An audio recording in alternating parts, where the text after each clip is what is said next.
कृष्ण गोविंद हरे मुरारी हे नाथ नारायण वासुदेवा।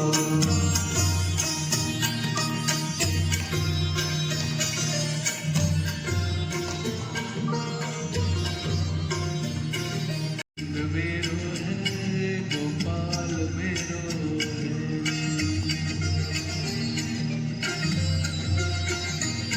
गोविंद मेरो है गोपाल मेरो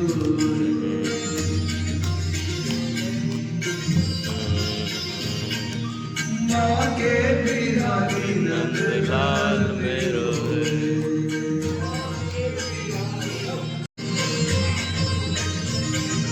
गोविंद वारी गोपाल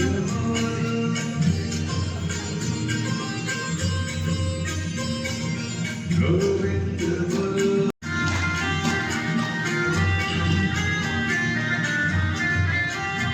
हे गोपाल राधे कृष्ण गोविंद गोविंद बाल बुद्धि विद्या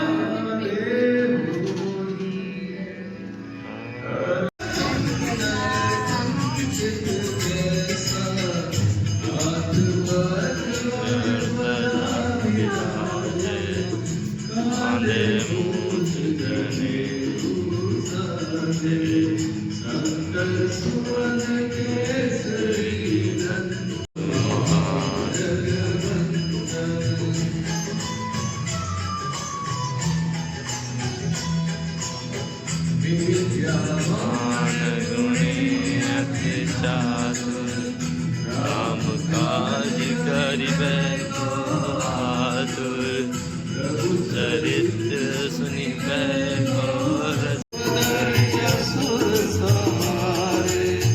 रामचंद्र के काज सवारे सनकादिक ब्रह्मादि मुनीसा नारद सा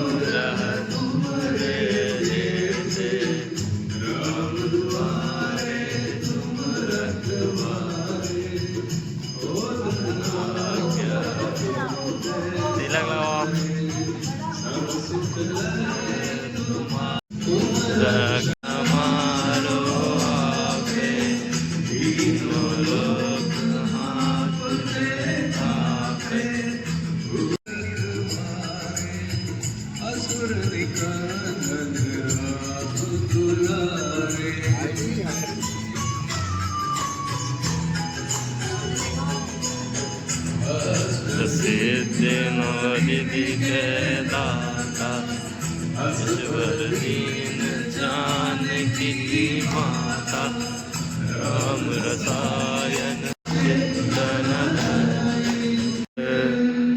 हृदय बसौ सुरभु।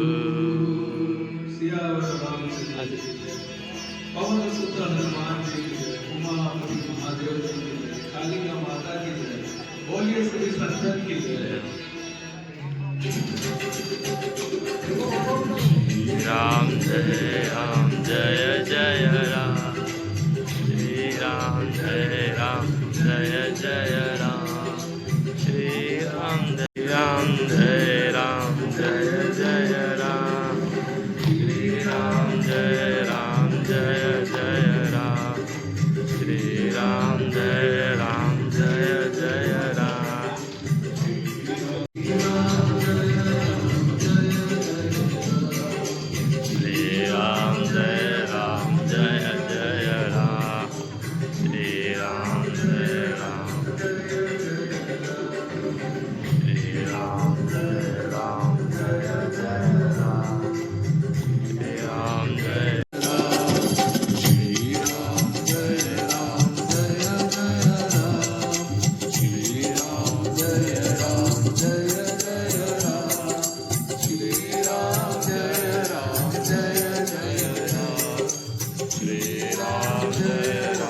जय जय राम श्री राम जय जय राम श्री राम जय जय राम श्री राम जय राम श्री राम जय राम जय राम श्री राम जय राम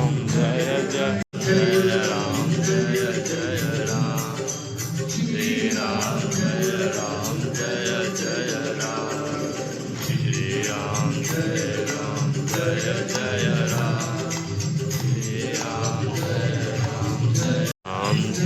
जय राम श्री राम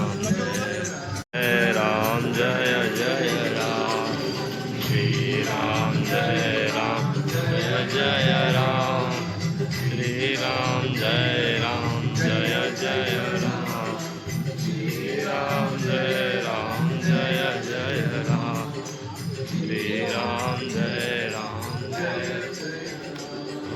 श्री राम जय राम जय राम श्री राम जय राम बोलिए प्रभु श्री राम जी की जय।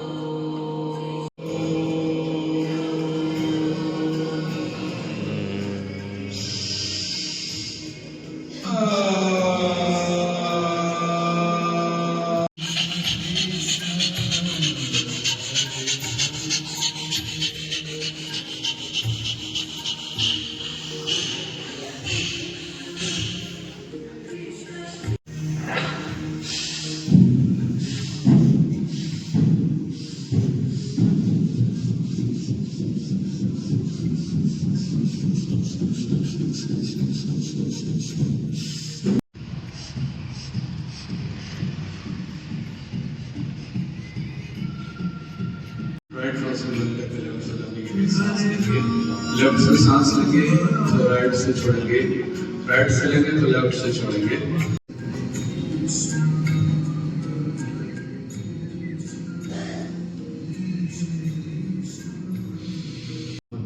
बहुत ज्यादा फल मिलता है, तो लेकिन उसके लिए भी कुछ कंडीशंस होती है, जैसे ब्रह्म मुहूर्त उसके लिए सही माना गया है।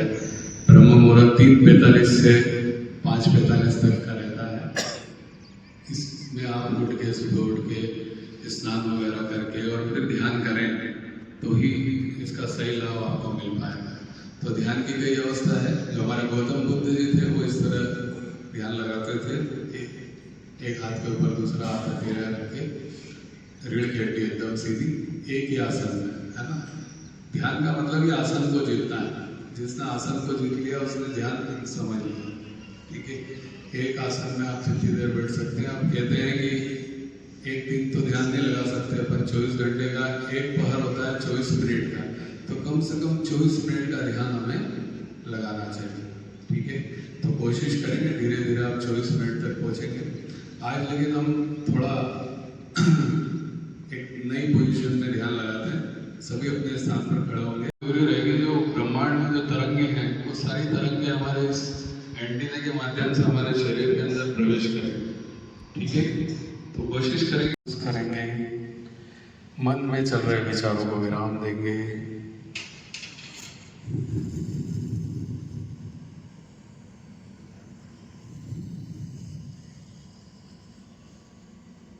अलग अलग ज्ञान इंद्रियों को एक्टिवेट करेंगे।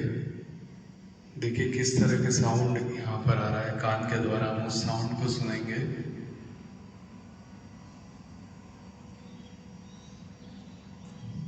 किसी पक्षी की आवाज आ रही हो, या अभी हम महसूस कर रहे हैं कि किसी मोटर की आवाज आ रही है, कुछ इलेक्ट्रॉनिक आइटम चल रहा है। अलग अलग ज्ञान इंद्रियों को एक्टिवेट करेंगे।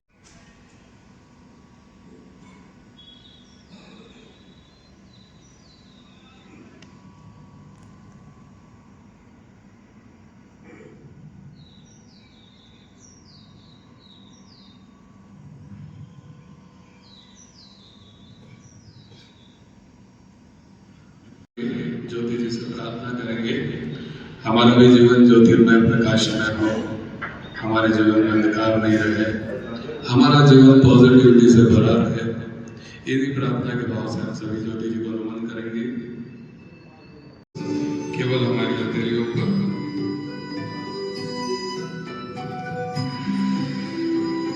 अपलक हथेलियों को निहारेंगे।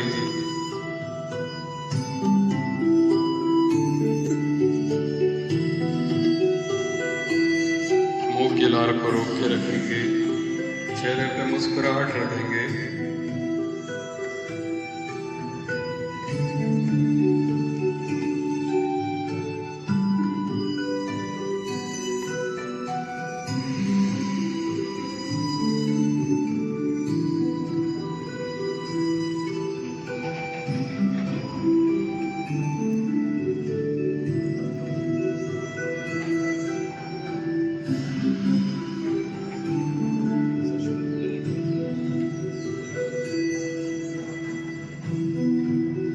नाक से छोड़ना है।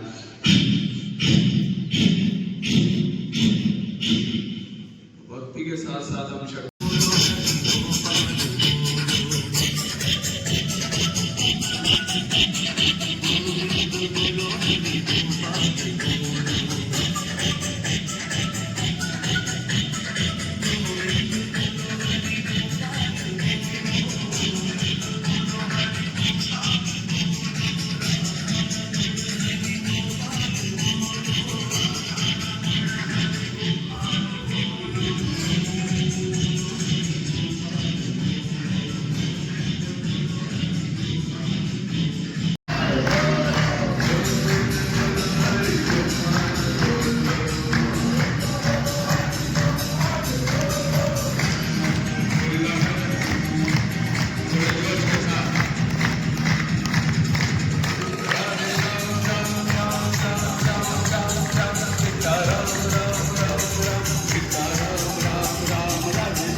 वाइब्रेशंस को जो भी हमने तालियों के द्वारा पैदा किए, इसको गहराई तक महसूस करेंगे। बहुत ताकत, बहुत शक्ति है हमारे भीतर। ईश्वर ने कई अदृश्य शक्तियों के साथ हमें इस पृथ्वी पर भेजा है, जरूरत इन शक्तियों को जानने की, इनको पहचानने की, इनको जगाने की। हम हमारी छुपी शक्तियों को जानेंगे, इन्हें जगाएंगे। ईश्वर को धन्यवाद देंगे इस सुंदर मानव जीवन के लिए, इस प्रकृति के लिए, आनंद के लिए, उल्लास के लिए। ईश्वर से प्रार्थना करेंगे, मैं जो डिजर्व करता हूं बस वो मुझे मिले। जीवन भर हम छोटी मोटी इच्छाओं के पीछे भागते रहते हैं, छोटी मोटी इच्छाओं की पूर्ति के लिए भगवान से प्रार्थना करते रहते हैं। एक बार और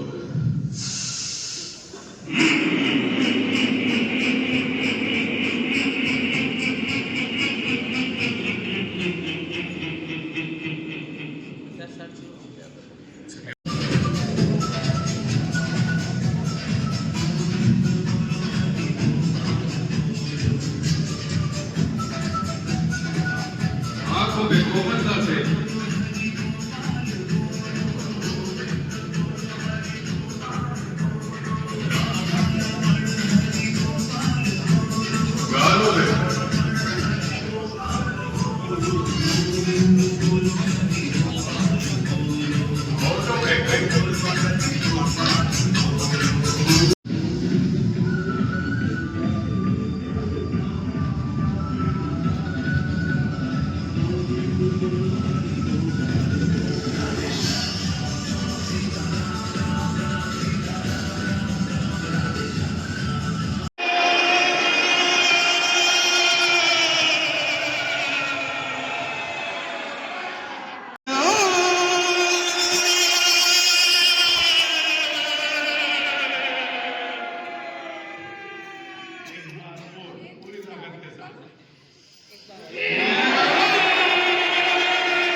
छोटे से छोटा कार्य भी बहुत सहजता से आप करते हैं।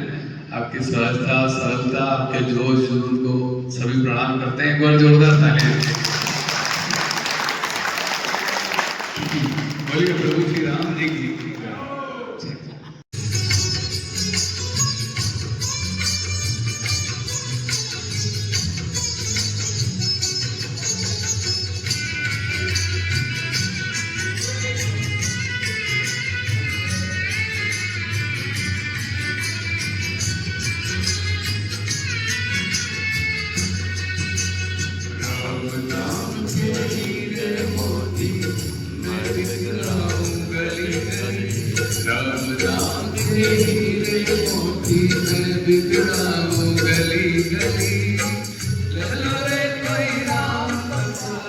शोर मचाऊं गली गली, शोर मचाऊं गली गली। बोल राम बोल राम बोल राम राम राम, बोल राम बोल राम बोल राम राम राम। राम से भी बड़ा राम का नाम है, जो रात का नहीं वो किसी काम का नहीं,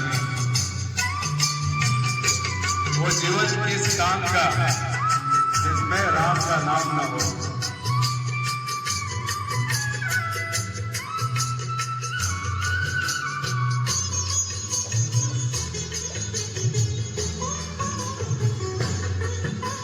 दौलत के दीवानों सुन लो, एक दिन ऐसा आएगा, धन दौलत और माल खजाना नहीं दया रह जाएगा। बोल राम बोल राम बोल राम राम राम। दौलत के दीवानों सुन लो, एक दिन ऐसा आएगा। उस दिन समझ में आ गया कि जिंदगी को दो तरीकों से जिया जा सकता है। एक लक्ष्य की तरफ जाने का, दूसरा लक्ष्य को अपनी तरफ बुलाने का। जैसे फूल खिले तो भौरा है, दीप जले तब जब तानसेन ने संगीत की धारा बहाई, पशु तब भागे जब श्री कृष्ण ने बांसुरी बजाई। जब तुम अपनी क्षमता के बीज को फूलों की तरह खिला देते हो और अपने भीतर के खुद को जगा देते हो, उस दिन लक्ष्य की तरफ नहीं बल्कि लक्ष्य को अपनी तरफ बुला लेते हो। फिर खुदा के पास जाने की भी जरूरत नहीं, क्योंकि खुद को पा जाना ही तो खुदा हो जाना।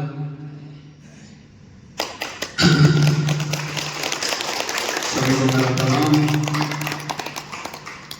30 दिवसीय इस योग शिविर में या योग में उन्हें क्या हासिल करना है? क्या कभी आप जाते हो और जैसे आपको बाहर जाना है, कहीं जाना है, तो आप स्टेशन पे जाओगे और टिकट विंडो में बोलोगे ले टिकट देना, वो पूछेगा कहाँ की, तेरे को जाके देना हो, दे दे, ऐसा बोलते हो क्या? बोलता हूँ ना, मुझे इंदौर जाना है, मुझे बम्बई जाना है, दिल्ली जाना है। आप लक्ष्य लेके जा रहे हो ना, ये लक्ष्य है मुझे इंदौर जाना है, तो आप टिकट मांगते हो। या कभी जाते से कोई सी भी ट्रेन में बैठ जाते हो क्या? नहीं ना, अपन को जहाँ जाना वही जाते हैं। एक बार क्या होता है, सड़क के किनारे एक व्यक्ति खड़ा था, तो एक व्यक्ति उसके पास एक राहगीर आया और उसने पूछा, भैया ये सड़क कहाँ जाती है? उसने कहा तेरे को कहाँ जाना है? उसने कहा मालूम नहीं। तो बोले तो फिर कोई सी भी सड़क पकड़ ले।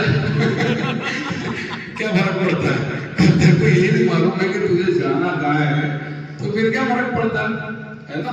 उसी तरह हमारे जीवन में अगर हमने कोई गोल नहीं लिया तो हम कुछ भी अचीव नहीं कर सकते। आज हमारे से कई लोग बैठे, कईयों ने बहुत सारे गोल बनाए। जैसे किसी ने गोल बनाया था कि मैं 30 साल तक अपना मकान बना लूंगा, किसी ने गोल बनाया मैं 2 साल में कार लेके आ जाऊंगा, है ना? इस तरह का मैं 40 साल के बाद रिटायर्ड हो जाऊंगा, 50 के बाद रिटायर्ड हो जाऊंगा, मैं ये वो, ऐसे बहुत सारे गोल बनाता, राइट है। लेकिन उस महत्वपूर्ण गोल को वो भूल जाता है जिसके कारण ये सारे गोल हम अचीव करते हैं। और वो महत्वपूर्ण गोल क्या है? क्या है? स्वास्थ्य, जिसके बिना क्या हम ये सारे गोल अचीव कर सकते हैं? आरोग्यम आरोग्यम परम भाग्यम स्वास्थ्यम सर्वार्थ साधकम। क्या मतलब है इसका? आरोग्यम परम भाग्यम, अगर कोई व्यक्ति स्वस्थ है, निरोगी है, तो इससे बड़ा कोई भाग्य नहीं है, इससे बड़ा कोई वरदान नहीं है। अगली लाइन क्या है? सर्वार्थ स्वास्थ्य सर्वार्थ साधकम। बिना स्वास्थ्य के द्वारा हम कुछ भी नहीं प्राप्त कर सकते।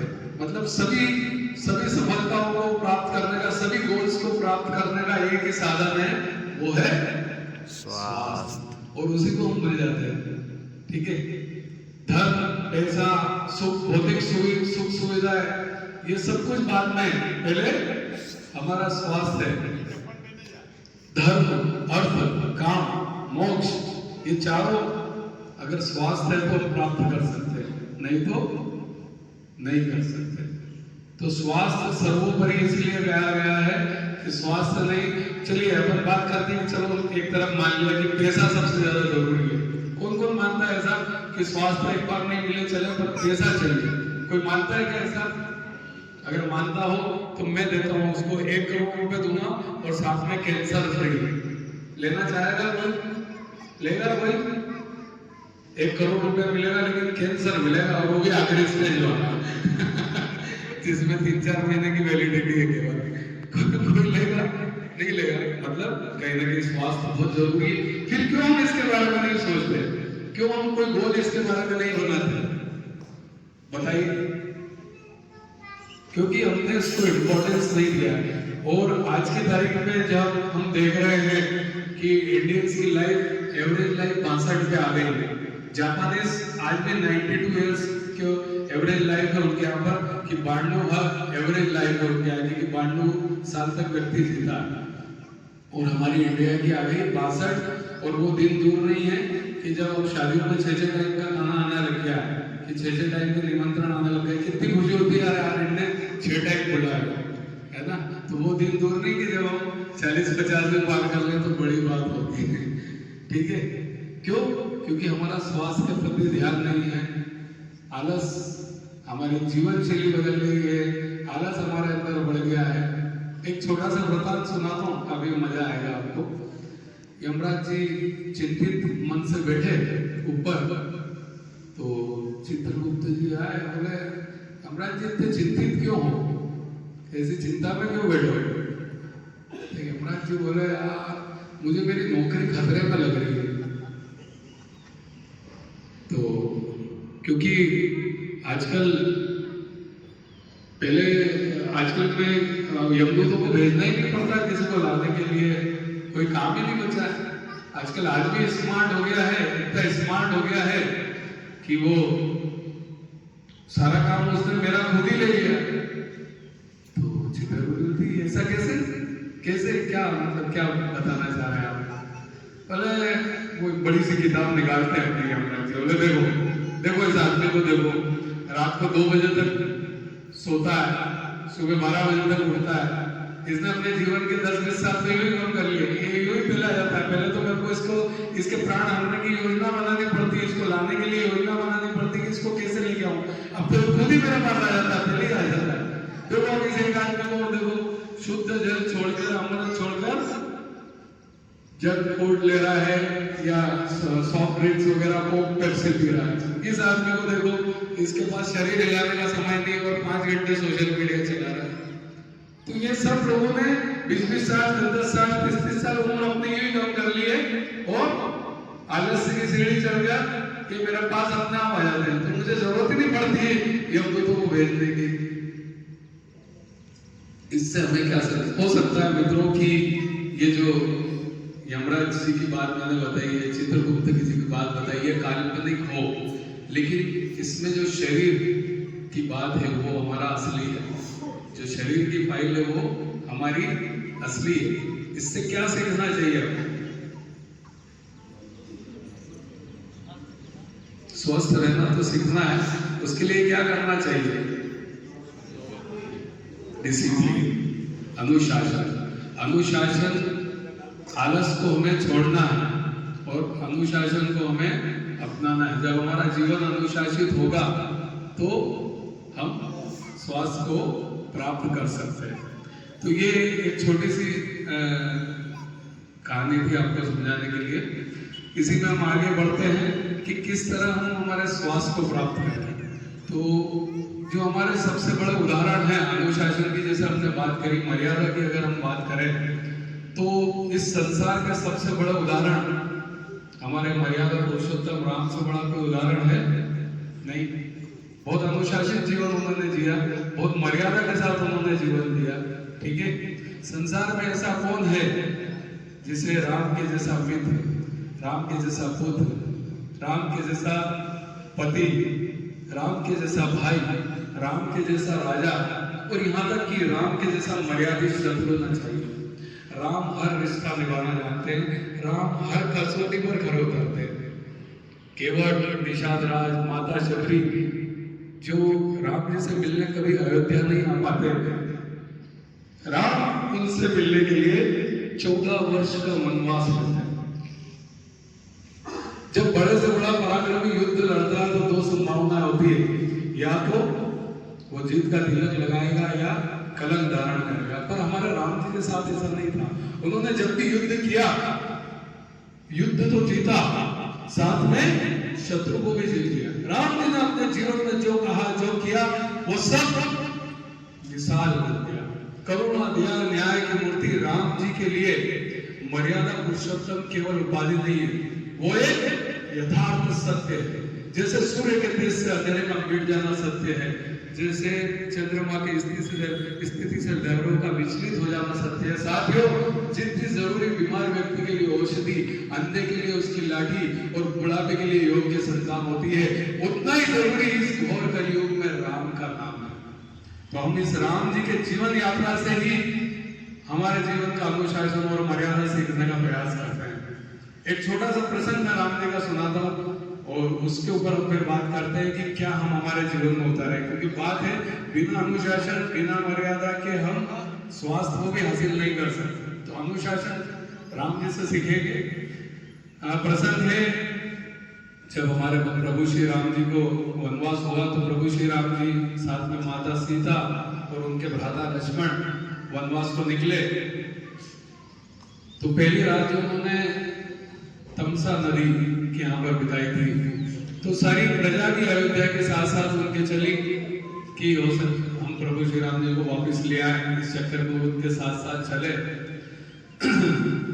रात्रि विश्राम का टाइम आया, प्रभु श्री राम जी और सारी प्रजा वगैरह सब नदी के तट पर इकट्ठे थे। अब इस समय हमारे जो राजकुमार, हमारे प्रभु श्री राम जी जो कि महलों में रहने वाले थे, सारा वैभव सब कुछ छोड़कर वनवास को आए थे, उनके सामने उस रात को दो विकल्प थे। एक, या तो वो जितनी प्रजा, अयोध्या की प्रजा आई थी जो बहुत अच्छे अच्छे व्यंजन साथ लेके आई थी प्रभु के लिए, अच्छे कोमल बिस्तर लेके आई थी, तो उनके सामने दो विकल्प थे कि या तो जो प्रजा लेके आई है उसको ग्रहण करे, या आज से ही वनवास के कठोर नियम का पालन करें। लेकिन अब आप बताएं प्रभु श्री राम जी ने किसको चुना? प्रभु श्री राम जी ने चुना वनवास के अनुशासन को, क्योंकि और खुद ही स्वयं ही घास बिछाई धरती माता के ऊपर और पानी पीकर, जल पीकर विश्राम के लिए विश्राम करने लगे। तो उन्होंने उसी दिन से तय कर लिया। ये देखकर लक्ष्मण जी बोले कि आप महलों में रहे, इतने वैभव में रहे और इतना कष्ट क्यों प्रभु? तो उन्होंने कहा कि अगर आज मैंने ये कोमल बिस्तर और ये सब व्यंजन स्वीकार कर लेता तो मैं 14 वर्ष का वनवास पूरा नहीं कर पाता। तो ये संयमित जीवन ही हमारे आरोग्य, हमारी औषधि है, आरोग्य की औषधि है। तो प्रभु श्री राम जी के इस प्रसंग से हमें जीवन में यही सीखना है कि जिस तरह से उन्होंने पहले ही दिन डिसाइड कर लिया कि मुझे वनवास के अनुशासन का पालन करना है, उसी तरह आज आपका प्रथम दिन है, 30 दिन का ये शिविर है, 30 दिन का वनवास है। आज से ही जो बातें हम आगे करने वाले हैं उनका आपको पालन करना है, पूरी कड़ाई से पालन करना है, अनुशासन से पालन करना है। तो पहली चीज डिसिप्लिन, अनुशासन, जो हम इस प्रसंग से सीख रहे हैं कि जैसे राम जी ने पहले ही दिन तय कर लिया था कि उन्हें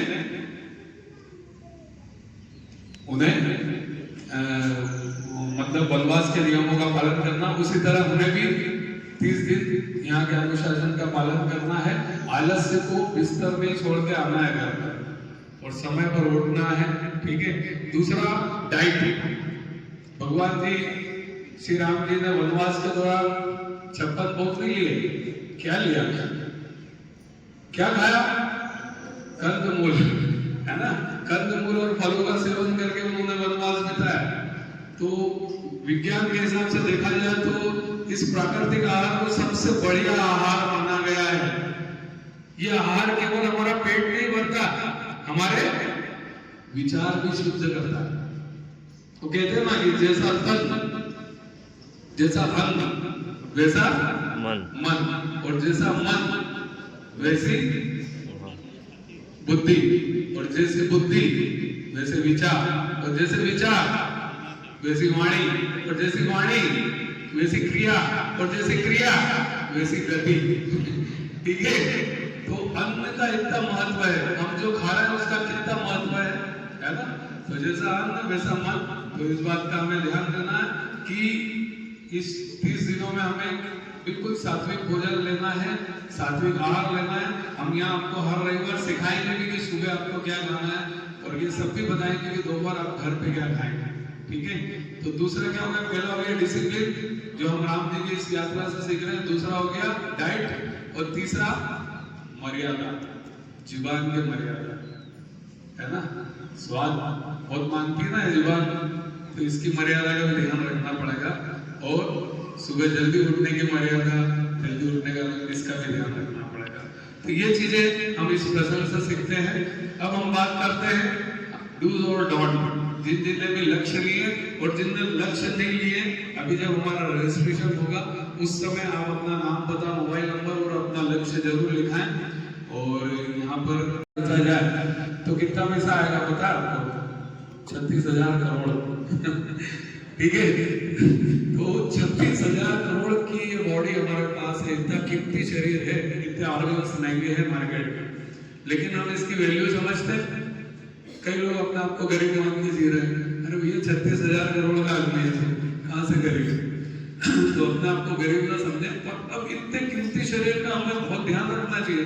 हम 10 लाख की, 15 लाख की गाड़ी लाते हैं, 5 लाख की गाड़ी लाते हैं, उसका इतना ध्यान रखते हैं, उसकी बराबर सर्विसिंग कराते हैं, अच्छा धोते करते हैं, है ना, उसका ऑयल पानी चेक करते रहते हैं।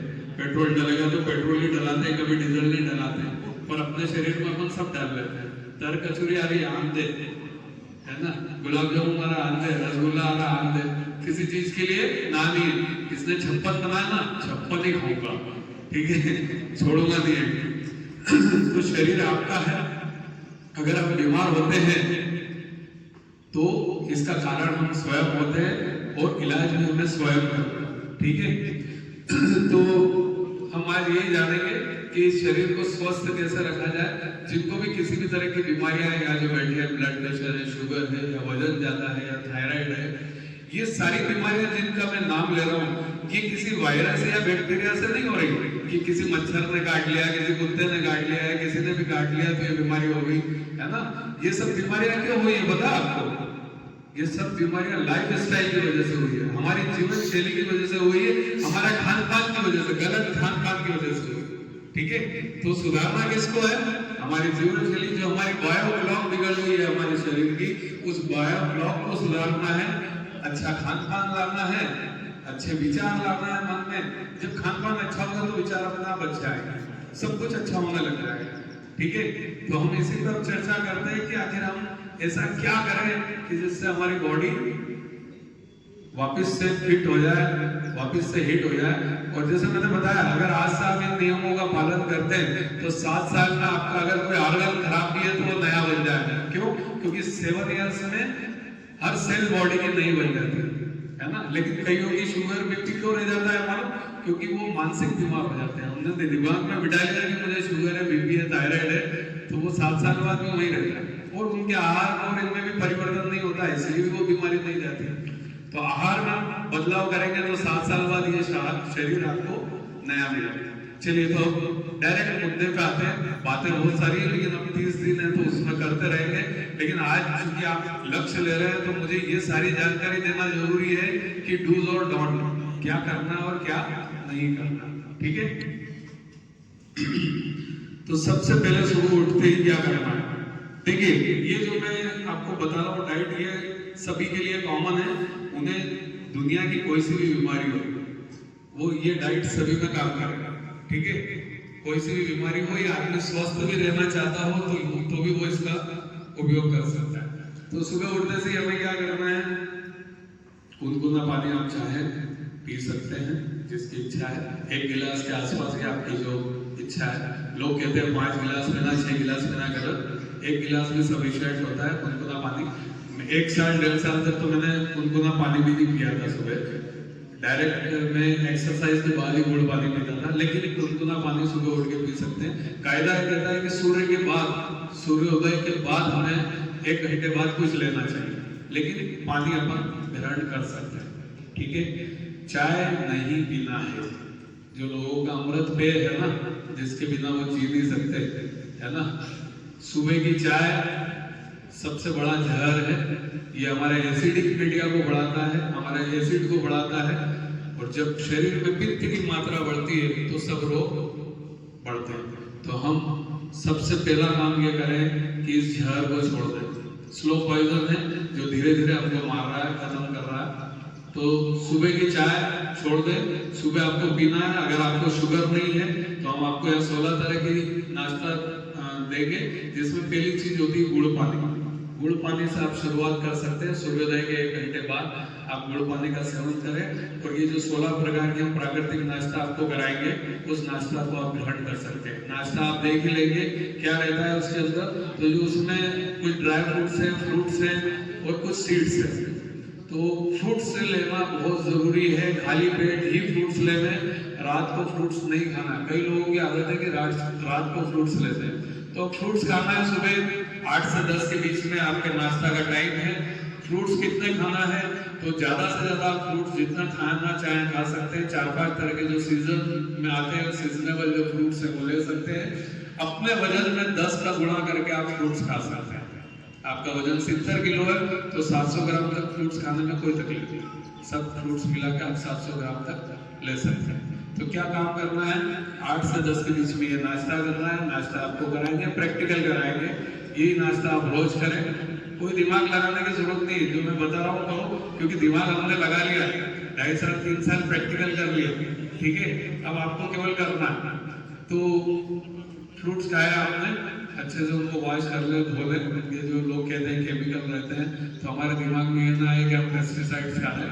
तो अच्छा सा वॉश कर ले, उनका छिलका भी छील ले, है ना। तो वो करके सुबह कच्ची लौकी और ये सब हम आपको बताएंगे क्या क्या खाना की चीजें। तो ये खाना, आप कहीं बाहर जाते हैं, कहीं ऐसी जगह फंस जाते हैं, फ्रूट्स हर जगह मिल जाते हैं। दूसरी चीजें ना मिले, लेकिन आप फ्रूट्स तो हर जगह लेके खा सकते हैं। ये कहना गलत होगा कि हम तो ये थे, मैं भी बाहर जाता हूँ तो साथ लेके जाता हूँ, है ना। तो ये हो गया आपका नाश्ता। अब खाना हमने को खाना है 12 से 2 के बीच में। देखिए, दो चीजों के बीच में 4 घंटे का गैप होना चाहिए। नाश्ता और भोजन के बीच में कितना अंतर होना चाहिए? 4। 2 भोजन के बीच में भी कम से कम 4 घंटे का अंतर होना चाहिए। ठीक है, तो अब आ गया भोजन का टाइम। भोजन में जो आपका घर पे भोजन बन रहा है सब ले। तला गला बेसन मैदे की चीजें बंद कर दे, पैक्ड आइटम बंद कर दे जो पैक्ड रहती है। ताजा भोजन करने की आदत डालें, क्योंकि जो तामसिक भोजन हो जाता है, रखा हुआ भोजन हो जाता है, तामसिक हो जाता है, वो हमको एनर्जी नहीं देता और हमारी एनर्जी छीन लेता है। ठीक है, नेगेटिव ऊर्जा प्रदान करता है। तो पैक्ड आइटम सब बंद कर दें, ताजा भोजन करें, ऐसा भोजन करें जिसको आप घर पे बना रहे हैं और 8-10 घंटे में यूज कर सकते हैं। 8 से 10 घंटे का भोजन को ताजा भोजन माना गया है, ठीक है। तो ताजा भोजन करना है। भोजन में आपके जो दाल रोटी सब्जी चावल बनते हैं, तुअर दाल बंद करें, वो बहुत एसिडिक होती है। मूंग दाल आप मूंग खा सकते हैं, हरी सब्जियां आप सब खा सकते हैं। मिर्च मसाला कम करें, लाल मिर्च कम से कम बंद करें तो बहुत अच्छा। हरी मिर्च का प्रयोग ज्यादा करें, ठीक है। और खाने के पहले जब आप बैठते हैं तो सलाद आपके वजन में कितने का गुणा करना है? 5 का गुणा करना है। और सलाद लेना है आपको, ककड़ी, टमाटर, ये सारी सलाद में आप जो लेना चाहें। मैं प्याज नहीं खाता हूँ, पर आपको खाना है आप खा सकते हैं, प्याज ले सकते हैं। तो सलाद आपको लेना है कितना? प्लेट 1 ली, प्लेट 2 ली। प्लेट 1 में क्या रखा? आपके वजन में 5 का गुणा करके सलाद रखा, देन ये खत्म किया और उसके बाद प्लेट 2 का भोजन लेना, ठीक है। भोजन करने के बाद आप छाछ पी सकते हैं, नाश्ता करने के बाद भी आप छाछ पी सकते हैं। छाछ जो होना चाहिए, गाय का दूध होना चाहिए, गाय का दूध का दही होना चाहिए और उस दही की छाछ होना चाहिए। भैंस का दूध बंद करें, ठीक है, गाय का दूध रहेगा तो अच्छा रहेगा। तो ये हो गया अपना दिन का भोजन। शाम का भोजन हमें, देखिए सूर्य के हिसाब से चल रहे हैं, तो जब तक सूर्य है तब तक शाम का भोजन करना चाहिए। मैं समय नहीं बोल रहा हूँ, सूर्य डूबने के पहले, सूर्यास्त के पहले हमें शाम का भोजन फिनिश करना है। किचन में ताला लगा देना है, बहुत सारी जगह ताला लग जाता है, ठीक है, तो सबको मजबूरी में खाना ही पड़ता है। अब आप ये कहेंगे हम तो दुकान देते हैं, कैसे खाएंगे? तो बंद कर दो। अगर संभव नहीं है कि हम शाम का खाना 6 बजे पहले खा पाए या सूर्यास्त के पहले खा पाए, तो शाम का खाना बंद कर दो, कोई फर्क नहीं पड़ेगा। एक टाइम खाए वो योगी, 2 टाइम खाए वो भोगी, और बार बार खाए वो रोगी। तो धीरे धीरे आप अब शाम के खाने में भी इसी तरह आप वजन में 5 का गुणा करके सलाद ले सकते हैं। और हल्के से हल्का खाना, लौकी की सब्जी, रोटी, मोर दाल, खिचड़ी, कुछ भी हल्का फुल्का आप ले सकते हैं। हल्के से हल्का लेना है और ताकि वो 2 से 3 घंटे में हमारा पच जाए। और शाम को छाछ नहीं पीना है, ये हमारा खत्म हो गया। अब बहुत सारे लोग कहते हैं कि दूध पीना चाहिए कि नहीं, तो दूध सुबह तो जहर है, रात को पी सकते हैं।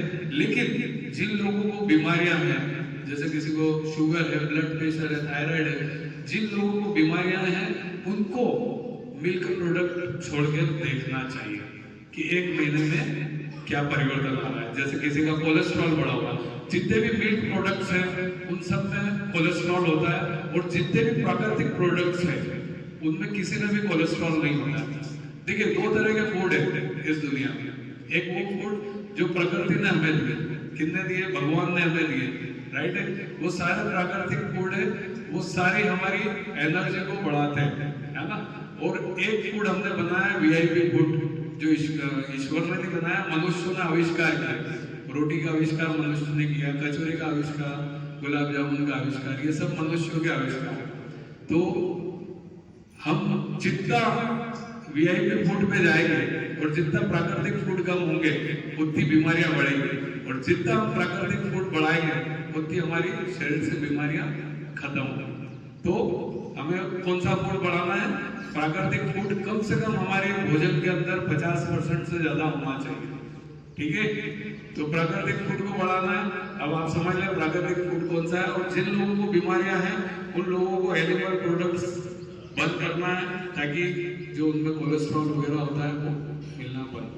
तो ये सारी चीजें, और किसी को कोई क्वेश्चन, कोई डाउट नहीं, बहुत अच्छा काम करता है। तो बस इस सूत्र को अपनाएं और 100% हम सारी बीमारियों को हरा पाएंगे, भगा पाएंगे, और इस शरीर को वापस से स्वस्थ बना पाएंगे।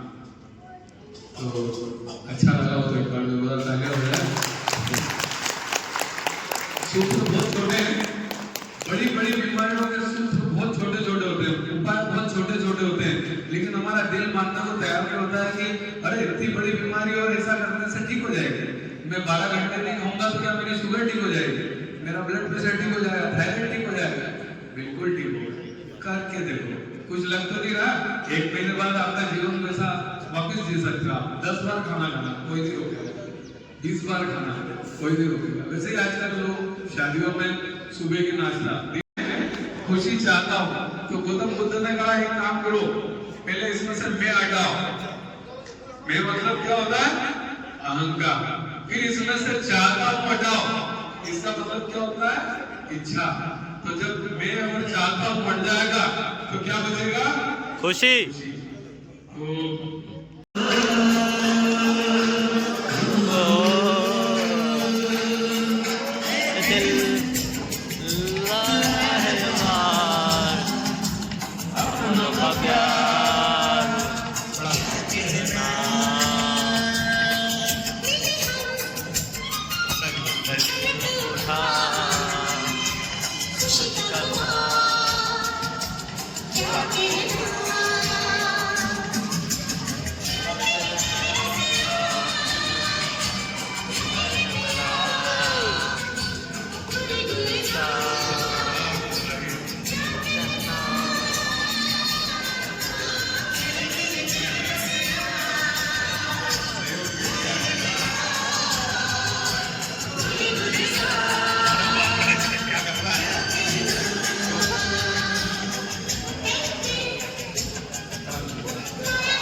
राधे श्याम आएंगे,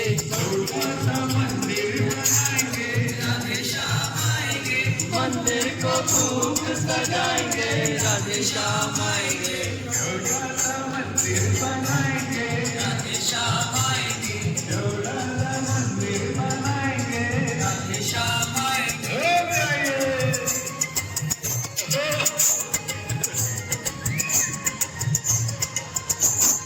गोविंद गोपाल गाएंगे। राधे श्याम आएंगे, गोविंद गोपाल गाएंगे। राधे श्याम आएंगे, मंदिर बनाएंगे। राधे श्याम आएंगे। राधे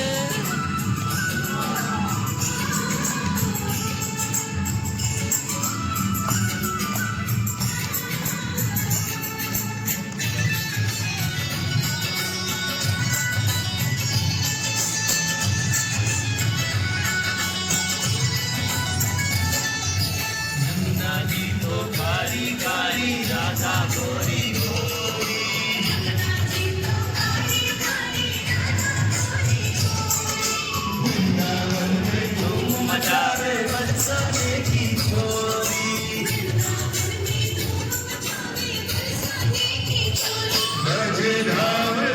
एक लोगों के स्वास्थ्य के बारे में चिंता करी। कहते हैं कि जैसा हम दुनिया को देते हैं वैसा कई गुना होकर हमें मिलता है। अगर हम दूसरों के स्वास्थ्य की चिंता करेंगे तो अपना स्वास्थ्य तो ऐसे ही सुधर जाएगा। तो लायंस क्लब रतलाम इसके लिए धन्यवाद के पात्र है। इसके जो हमारे ऊर्जावान अध्यक्ष दिनेश जी कुमार, उनको हम धन्यवाद देते हैं कि उन्होंने इस तरह की योजना पर क्रियान्वयन किया और एक यहाँ पर बहुत अच्छी सुंदर व्यवस्था हम सभी के लिए की। तो एक बार जोरदार तालियों से हमारे अध्यक्ष महोदय का स्वागत, अभिनंदन।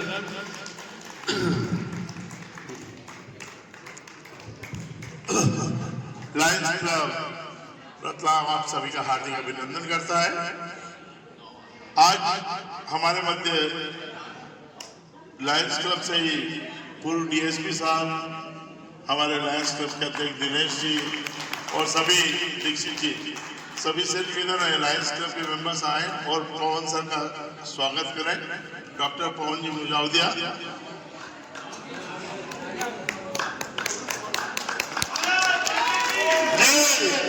भारत माता की, भारत माता की, भारत माता की।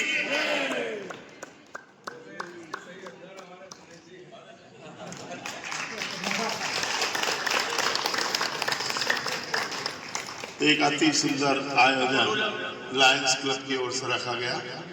इसके लिए